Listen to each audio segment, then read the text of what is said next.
Please note that the following content is not meant for children under 13. Hey everybody, it's SaskiaSketches, and today I'm colouring an amazing commission I got from an artist who goes by the name EZZYMONEYFACE'S on Instagram.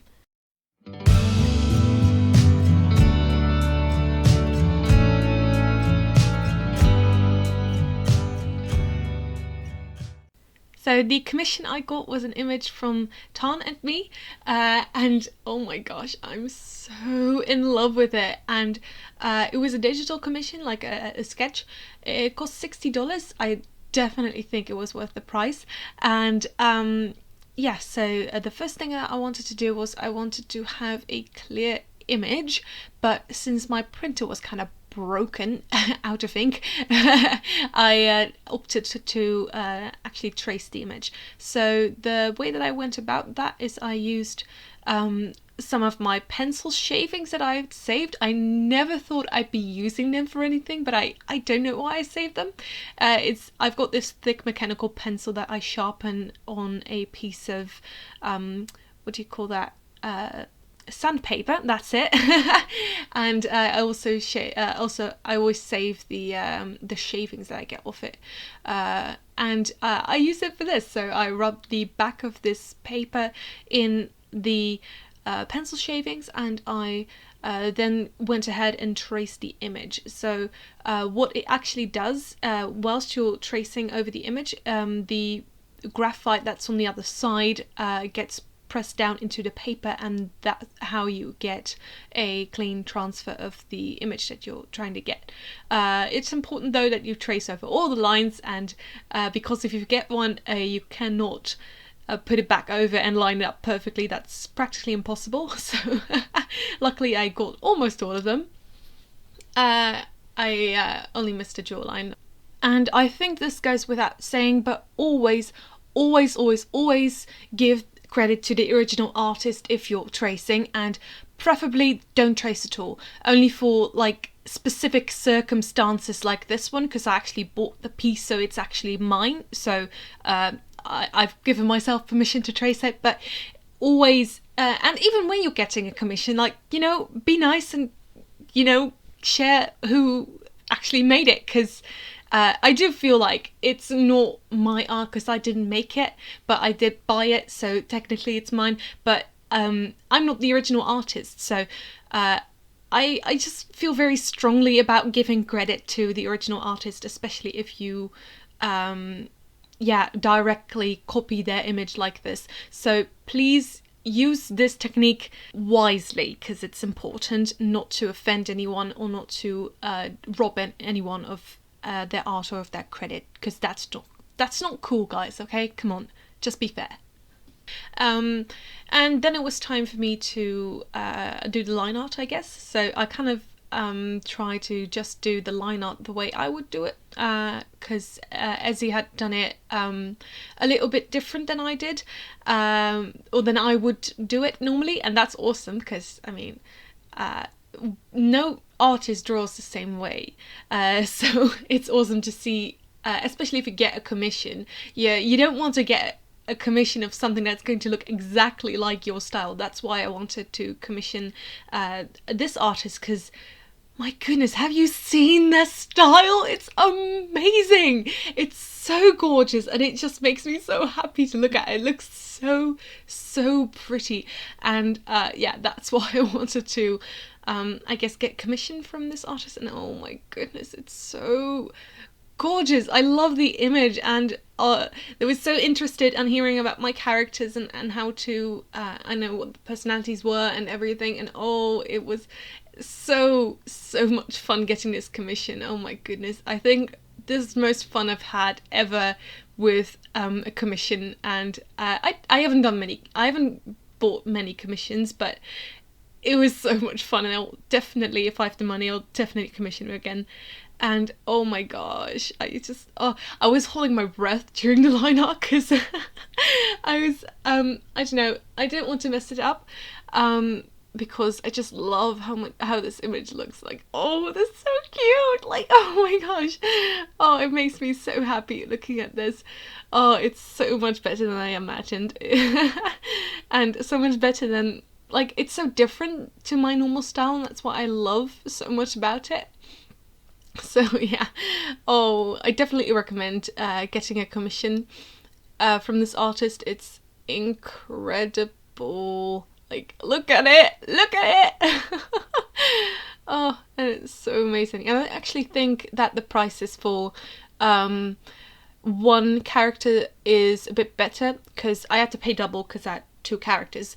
Yeah, but it's definitely worth it. I do love just how they interact. Like, it's not like they were drawn just standing side by side, it's actually interacting, and that's what I love so much about it, and that's what I really wanted out of this commission.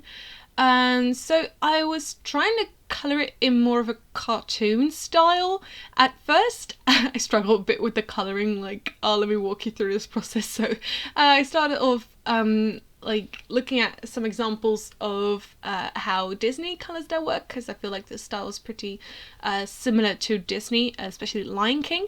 So I was looking at an image of Mufasa and how he was coloured, and I tried to pick some colours that matched him. I found it quite surprising how orange the lions in the Lion King are, because you don't think about it when you see it, because it looks good, it looks natural, but then if you actually want to colour it, it looks really orange and very saturated, all the colours, and that is what I was trying to go with. And I also feel like that's what I guess was maybe the initial downfall, because I am not good at I don't know, I just don't do it often. I don't have very saturated colours in my pieces. I normally just go for either 1 or 2 very saturated colours, and just normal, like, natural tones for the most part. And that's why I had difficulty finding a good balance between the values and a good contrast. So I think my first big mistake, I guess, was colouring the hair too bright. I should have done that a lot lighter, so I tried to fix that later, going over with a lighter colour with a colours blender, but I muddied it all up. So in the end I do still fix this though. I'm so happy with how it turned out. Like, oh, you wouldn't be able to tell that I struggled so much during the process. I was actually debating, kind of pretending, hey, this was the plan all along, but you know, it wasn't. And I also think it's important to show your mistakes. So yeah, this I was actually getting quite discouraged at this point, and like, oh no, it's not looking good. It's the colours were looking differently too, because I swatched them like an idiot on different paper than I was using, so the colours looked different in the swatches than I did on the actual paper. So yeah, either swatch on the right paper or don't swatch at all. And the lineup was smudging at this point too, and I was really surprised at that, because I was using a Copic multi-liner, and those are supposed to be really good with alcohol-based markers, aren't they? So yeah, now I went over with a bit of a darker green for the coat. I think it's a coat. And that made it look a bit better as well. And then I moved on to the fire, and because I kind of just wanted to do something that I knew I could pull off. So because I actually don't think Tarn looks that bad at this moment, but especially like fire, I've coloured fire 1,000 times already, because I've drawn Tarn a lot of times. So I've actually drawn Tarn in quite a lot of styles too. So I've been trying to figure out how to draw fire for ages. Ever since he first became my character, it's like, how do I draw him? Because he's an awesome character and I want to draw him, but how? I really love doing Tarn's mane with watercolor, with the wet on wet technique. I always love doing that. And when I'm drawing him with markers, I usually go for more like an anime fire style thing, if that's even a thing, with like the very neon yellow that I always throw in to make it look like it's glowing. But I really like how this came out as well. I didn't look up too many references for this. I don't think I looked up any at all. because I just wanted this to be, I guess, a bit of a comfort zone thing to pull it together a bit more, because I wanted to, you know, do something I had more experience with, just to kind of pull this together a bit, because it wasn't looking too good. So I really do think I succeeded with that. I do think the mane and the flame look really good, and very cartoony as well, and that's what I love about it. Yeah, so it was at this stage that I was getting a bit more confident, and I knew exactly what I wanted to do next, because in fact I saved my previous piece with Tan and a couple other elemental animals the exact same way, is that I turn it into a night sky. So that means that I can throw over a tone layer, and I love tone layers because they're especially good for pieces like this. I just throw over some purple and add some shading with purple as well, and then it looks a bit weird as you first get the stuff on, because it looks like it's too saturated, right? That it's gonna ruin the piece even more.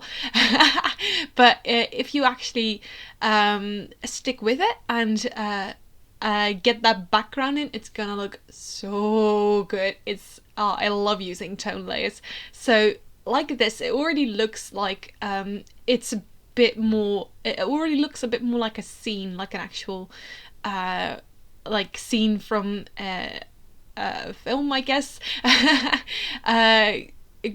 Just because it's got that tone layer over it, and once I actually get the starry galaxy-ish night sky behind it, it starts to look really good, because it starts to pull the stuff together a lot more. So tone layers always save you. So I'm going to experiment a lot more with this in the future, because mostly what I've done is use like a violet or a purple to make it look like it's either a sunset or late at night, and like with traditional art. With digital art I do this a lot more, and I use like green tone layers and blue tone layers and yellow ones and whatever, and green. I usually use green. Yeah, but so it really works, and I want to experiment a lot more with that with my traditional art as well. So yeah, now you can see that with a bit of shading, contrast is finally arriving, thank God. And now that I'm throwing in more purple, it's really starting to come together. But once I add in the black, you're gonna love this. It starts to look really, really good. So, you know, I guess the moral of the story is always finish your pieces, always keep at it. You'll grow more resourceful that way, and you'll learn more tricks to fix even art that looks unfixable, because I was so afraid that I'd ruined it, because I absolutely love this commission that I got, like I've said a million times already. I really adore this piece, and I just want to do a good job colouring it, and I wanted to make it look like a Disney thing at first, but then I was like, yeah, you know, it's not really going to work, because I don't have that much experience with the way Disney colours, I guess. Once I practice more, I'll be able to pull something off that looks a bit more like it came from a Disney film. But oh my gosh, I really like how this night sky is looking. I also loved adding the white details in. You'll see that at the end probably. Just adding a ton of stars and everything, and oh, it was so much fun. Especially like at this part of the piece, I was actually starting to really enjoy it, which is very important, that you actually enjoy what you're doing, because you don't want art to be stressful. And it wasn't really stressful. I mean, it's still art. It's not gonna stress me out like a math test can, for example. But it's yeah, it's especially when you're finishing somebody else's art or you're colouring somebody else's pieces, it's always like, you want to do a good job and the pressure and stuff. But yeah, it just keep at it. It's gonna be okay. You can draw. It's all good. So lastly, I made some final adjustments to the piece. I painstakingly tried to colour in between those rings because I wanted to cut off the top and the bottom of the page because I really love having like kind of like half pages in your sketchbook.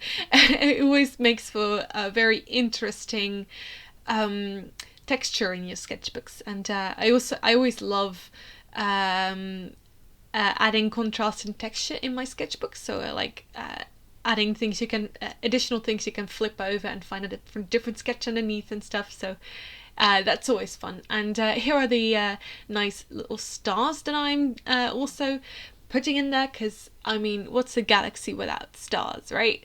I always love adding bigger stars as well, and like having yeah, it just I really like how the background looks. It's so easy to make a galaxy background, but I do feel like it's one of the most rewarding because it just it looks so cool. And yeah, that's about it for this video. Thank you guys so much for watching. Thank you so much, Ezzy, for drawing this for me. It's amazing, and I'm so grateful that you wanted to draw this. Oh my gosh, I love it so much, and I will cherish this forever. Thank you. Okay, thank you guys so much for watching again. Please subscribe to this YouTube channel for more art videos every single Friday. Leave a like on this video if you enjoyed it, and thanks for watching. I'll see you guys next week. Keep on sketching.